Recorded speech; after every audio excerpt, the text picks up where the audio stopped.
भावना है और अब हम पढ़ने वाले हैं हिंदी व्याकरण 4th क्लास का 10th चैप्टर करना या होना, यानी कि क्रिया।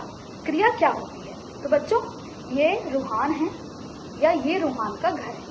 वह गेंद से खेल रहा है, उसका भाई मोबाइल पर बात कर रहा है, माँ पेड़ों में पानी डाल रही हैं, पिताजी अखबार पढ़ रहे हैं। इन वाक्यों में जो रंगीन शब्द हैं वो किसी काम के होने या करने का हमें बोध करा रही हैं। पहले वाक्य में है से घर के होने का पता चल रहा है। इसी तरह खेल रहा है, कर रहा है, डाल रही है तथा पढ़ रहे हैं वाक्यांशों से खेलने, बात करने, पानी डालने तथा पढ़ने के बारे में हमें पता चल रहा है। तो ऐसे शब्दों को हम क्रिया कहते हैं। जिन शब्दों से किसी काम के करने या होने का हमें पता चलता है उसी को हम क्रिया कहते हैं। प्रत्येक वाक्य में क्रिया का होना आवश्यक है। कुछ क्रियाएं अपने आप होती हैं तथा कुछ क्रियाएं की जाती हैं। जैसे सूरज निकल रहा है, ये स्वयं होने वाली क्रिया है। राम पतंग उड़ा रहा है, ये क्रिया राम के द्वारा की जा रही है। लिंग तथा वचन के अनुसार क्रिया का स्वरूप बदलता रहता है। जैसे देवांश आम खाता है, आन्या आम खाती है।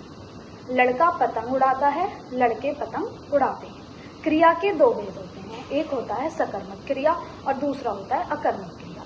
जब क्रिया का प्रभाव कर्म पर पड़ता है, अर्थात कर्म की विशेषता होती है या आवश्यकता होती है, तो उसे हम सकर्मक क्रिया कहते हैं। जैसे शेखर पुस्तक पढ़ता है, तो इसमें शेखर पुस्तक पढ़ रहा है, ये हमारी सकर्मक क्रिया है। या रिया आइसक्रीम खाती है, ये भी हमारी सकर्मक क्रिया है।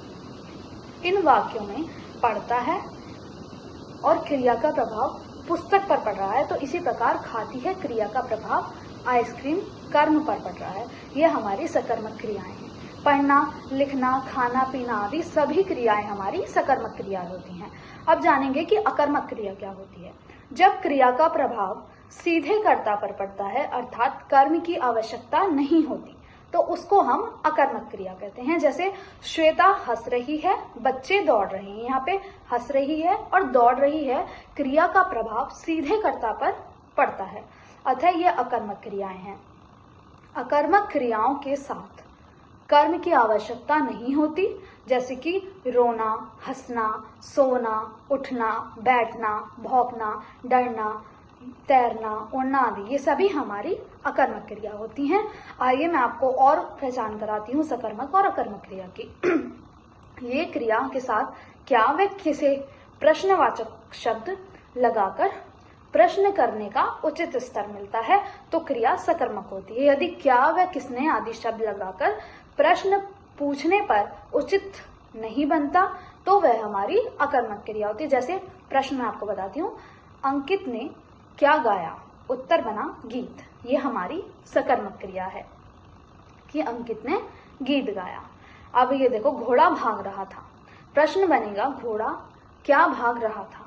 उत्तर, कोई उत्तर नहीं बनता इसका, क्योंकि ये अकर्मक क्रिया है। ठीक है, तो जिन अकर्मक क्रिया और सकर्मक क्रिया हमारी होती हैं दो, ये हमारा क्रिया के भेद हो गए दो, एक सकर्मक क्रिया और अकर्मक क्रिया। तो बच्चों, ये था हमारा हिंदी व्याकरण 4th क्लास का 10th चैप्टर क्रिया। Thank you.